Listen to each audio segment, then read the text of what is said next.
Well, good evening, everyone. Thank you for having me. I hope everyone can hear me. How to respond to a lot of this. First of all, on the bar, you said you admitted yourself that the bar had been set quite high. I would suggest, though, that the burden of proof is on the proposer rather than on us. It quite clearly says Islam is a religion of peace. I suggest you prove it. We've also been told here tonight when we opened that this debate must take place in the real world. Well, absolutely, yes, it must. It must take place in the real world. And I will describe what Islam is doing in the real world. We can sit and we can debate theocracy day in, day out. We will never agree. We can debate, is there a God, isn't there a God, is the Quran real, isn't it? None of it actually matters. What matters is what happens in the real world, as my opponent quite rightly said. My side of the argument is regularly told that we've heard it again tonight, we were described somewhat as hate. We were told that we are demonizing Islam, whipping up fear of Islam. Not the first time I've been accused of this, probably won't be the last. But let me just say, and let's take this into the real world as we've been advised to do, let me tell you what actually whips up fears of Islam. We take it from the top: 9/11, the London Underground bombings, Madrid, Mumbai, Mali, Bali, northern Nigeria, Sudan, Afghanistan, Saudi Arabia, Iran, Yemen, Pakistan, death for apostasy, death for blasphemy, death for adultery, death for homosexuality, gender segregation, gender discrimination, unequal testimony between men and women in legal proceedings, child marriage, amputations, beheadings, imprisonment for being raped, anti-Semitism, burqas, execution, as I've said, for this, that and the other, the slaughter of Theo van Gogh on the streets of Amsterdam, death threats on the streets of London, butcher those who insult Islam, Muslim patrols in East London telling people they are entering Sharia controlled zones, polygamous marriages, marriage not requiring the consent of the bride. This is what causes fear of Islam. It is not me, it is not my colleagues on this side. What information on that point? If Islam and Muslims are responsible for the Muslim patrols, I'm not finished. I'm not. No, I'm not. I mean, let me speak on. But the point is that it is not I or my fellow debaters on this side who are causing fear of Islam. It is the actions of Muslims that are causing fear of Islam. That is the real world. That is where we actually live. Then we'll be told that this is just the extreme fringe of Islam. Well, let me have a look at Saudi Arabia. Saudi Arabia is the birthplace of Islam, the custodian of its holy sites. In Saudi Arabia, a woman is not allowed to drive. She is not allowed to leave the house without a mahram. She is not allowed to vote, although they've been incredibly generous by allowing some votes in the next elections. This is apparently the extreme fringe of people are executed for blasphemy, executed for apostasy. In Saudi Arabia, the birthplace of Islam, we'll be told that's the extreme fringe of Islam. No, it is not.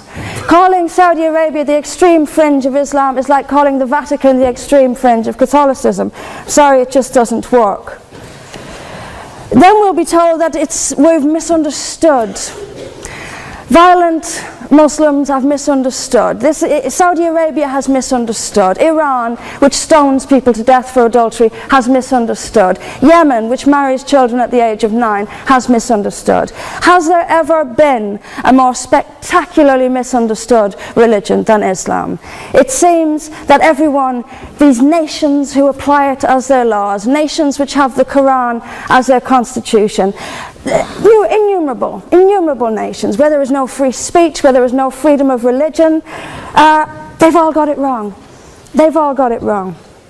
It's quite a spectacularly misunderstood religion.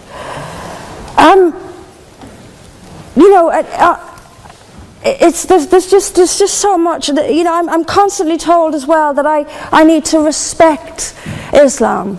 I'm never quite given a good enough reason why. I am under no greater obligation to respect Islam than I am any other beliefs. I'm under no more obligation to respect a woman oppressed in the name of Islam than if she is oppressed by the BNP or anyone else. I am under no obligation to make compromises with an ideology I simply don't see as peaceful. Why don't I see it as peaceful? Because of the evidence. If I look around the world and I see the countries where Islam calls the shots, all I see is brutality and violence imposed by the state. We were told that peace is not just the absence of violence but the presence of justice. Absolutely. I do not see how in a nation where, as the only woman here, I have some particular issues with the way women are treated in Islamic states. Now you can argue that they've got it wrong. Tell them that, because they seem to think that's what it is. Yes, I mean, there's so much to say about it, but is there a peaceful Islam? Yes, there is. It's in the hearts of peaceful Muslims. Unfortunately, though, there's also a rather more objective Islam, and peaceful Muslims have to do some really rather creative interpretation, like the command to beat her. I've seen Muslim women. I didn't stand up for you. You're allowed to. Well, I didn't. So if you could just have a bit. I knew this would happen. I knew this would happen, by the way. I knew this would happen. What I'm saying is completely controversial and will be booed and shouted down, and I have no doubt my colleagues the same. I knew this would happen. You say anything negative, you'll get the boos. I'm actually going to leave it there. But I will finish just by saying this. There are hundreds of millions of peaceful Muslims. That is a fact. But that does not mean that Islam itself is peaceful. Peaceful Muslims interpret verses of the Quran so almost beyond recognition. It's reinterpreted, like the command to beat her. It's there in the Quran, and I've seen Muslim women try to dance around it. They put words in there that simply aren't there. That's what it says. It says beat her. And in the countries where the Quran calls the shots, that is exactly what they do. This is not peace. This is not justice. Islam is not a religion of peace, as the evidence shows us. Thank you. Thank you very much, Mr. President. Ladies and gentlemen, good evening. Assalamu alaikum. Lovely to see you all here tonight. We are having a very entertaining night, are we not, with some very interesting things being said from the other side of the house tonight. Let me begin by saying, as a Muslim, as a representative of Islam, I would consider myself an ambassador for Islam, a believer in Islam, a follower of Islam and its Prophet. So in that capacity, let me begin by apologizing to Anne-Marie for the Bali bombings. I apologize for the role of my religion and me and my people, for the killing of Theo van Gogh, for 7/7. Yes, that was all of us. That was Islam, that was Muslims, that was the Quran. I mean, astonishing claims to make in the very first speech tonight, on a day like today, where the Conservative Prime Minister of the United Kingdom is having to come out and point out that these kind of views are anathema. And I believe you're trying to stand for the Labour Party to become an MP in Brighton. If you do, and you make these comments, I'm guessing you'll have the whip withdrawn from you, but then again, UKIP's on the rise, they'll take you, the BNP, they might have something to say about your views. This is what Mehdi Hassan always does. By the way, just on a factual point, since we heard a lot about the second speaker, about how backward we Muslims all are, on a factual point, you said that Islam was born in Saudi Arabia. Islam was born in 610 AD. Saudi Arabia was born in 1932 AD. So you were only 1,322 years off. Not bad? Not bad start there. Talking of maths, by the way, a man named Al-Khawarizmi was one of the greatest mathematicians of all time, a Muslim, worked in the golden age of Islam.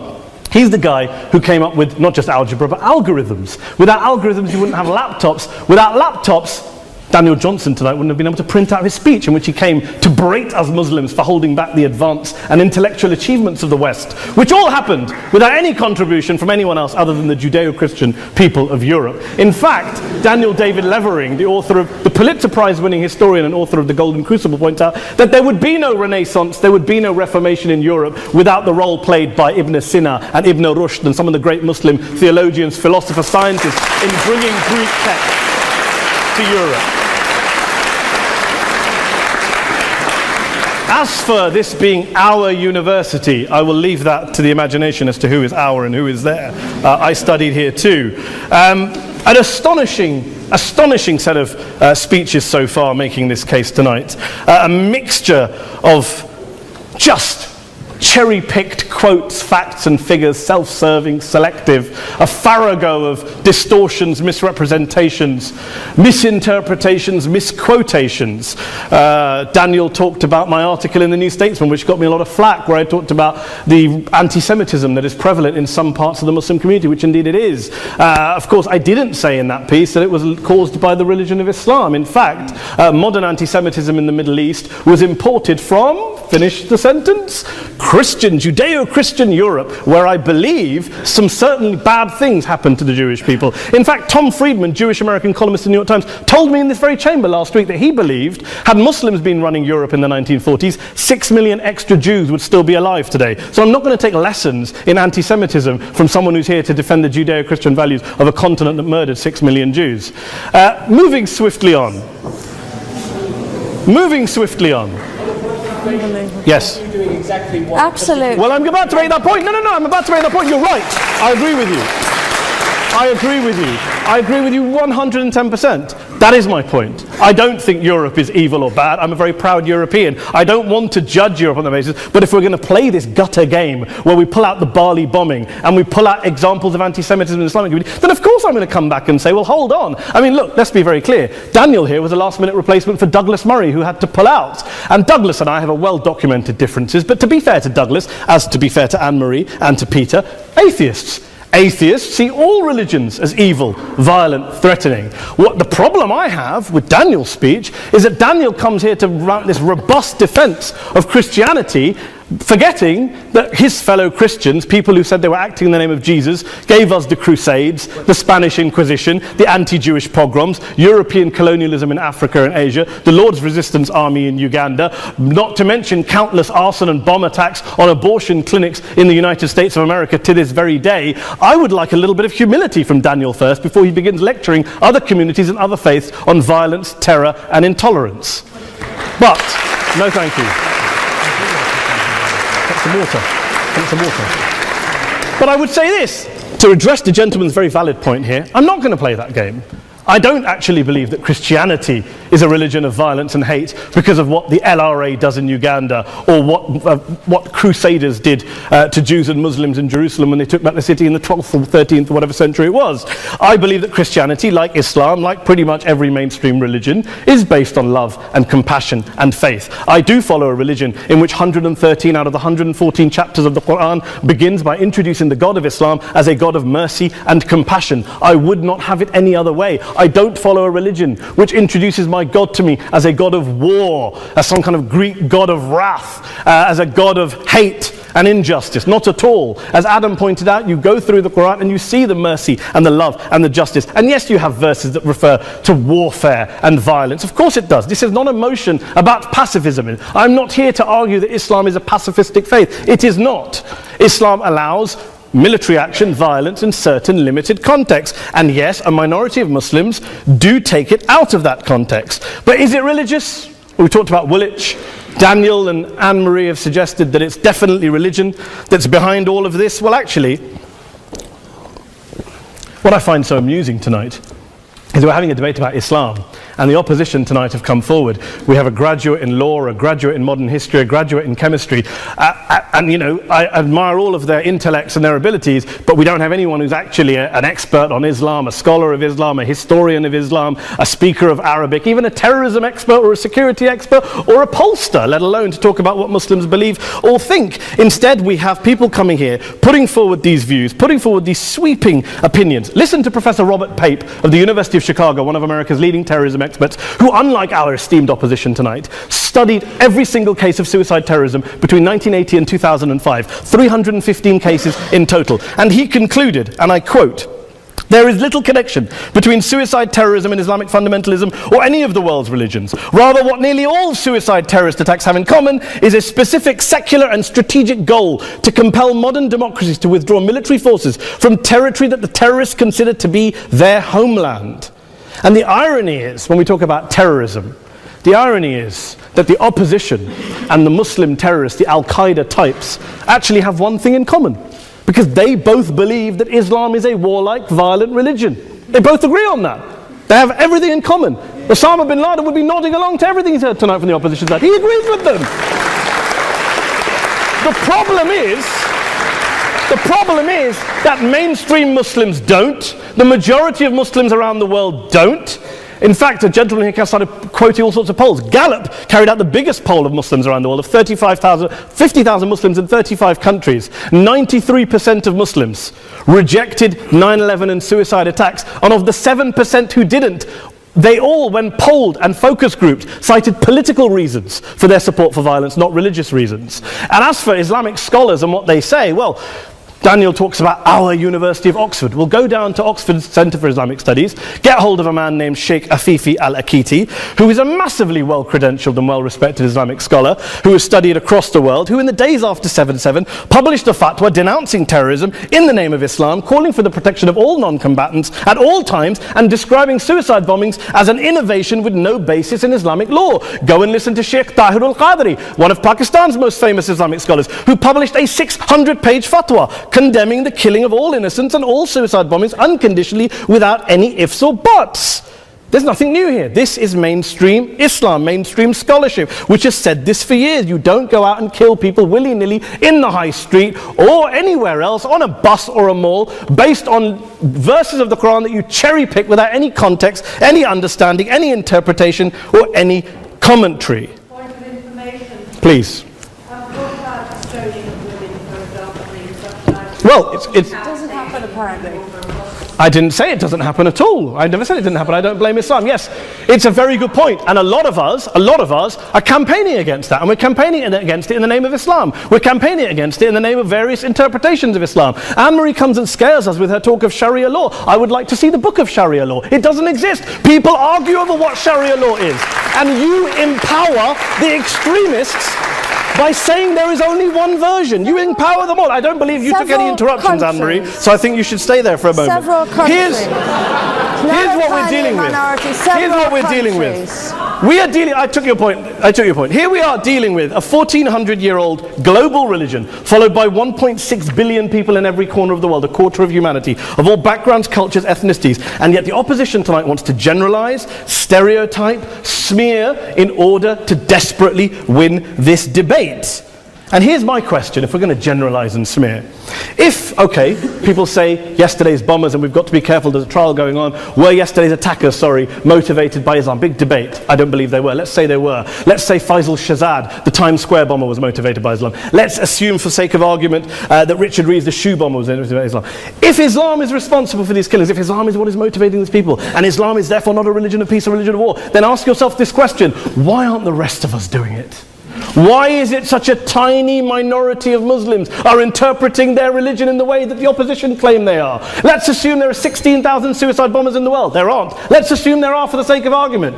That's 0.001% of the Muslim population globally. What about the other 99.99% of Muslims who the opposition tonight either ignore or smear? The reality is that the rest of us aren't blowing ourselves up tonight. The reality is that the opposition came here tonight not worried about the fact that me and Adam might pull open our jackets and blow ourselves up tonight because we're followers of a warlike warrior religion which wants to take over Europe and Daniel's university. The issue is this.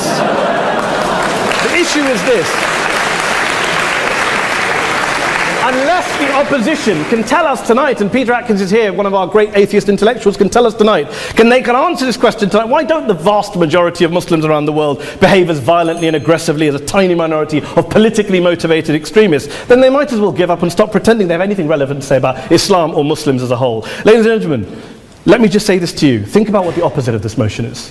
If you vote no tonight, think about what you're saying the opposite motion is. That Islam isn't a religion of peace, it's a religion of war, of violence, of terror, of aggression. That the people who follow Islam, me, my wife, my retired parents, my 6-year-old child, that 1.8 million of your fellow British residents and citizens, that 1.6 billion people across the world, your fellow human beings, are all followers, promoters, believers in a religion of violence. Do you really think that? Do you really believe that to be the case? They say that in the Oxford Union, the most famous debate was in 1933 when Adolf Hitler looked out for the result of the King and Country motion, where they voted against fighting for King and Country, and Hitler was listening out for the result. Well, tonight, 80 years on, there are two groups of people around the world who I would argue are waiting for the result of tonight's vote. There are the millions of peaceful, non-violent, law-abiding Muslims both in the UK, Europe, Asia, Africa and beyond, who see Islam as the source of their identity, as a source of spiritual fulfillment, of hope, of solace.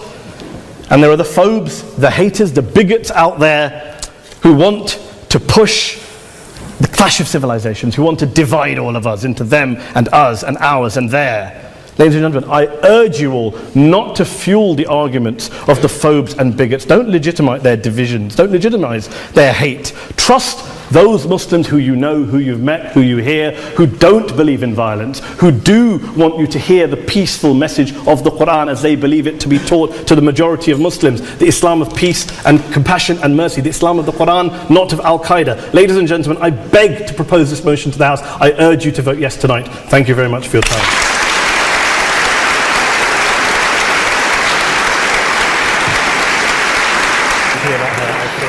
In it, as good men will find anywhere.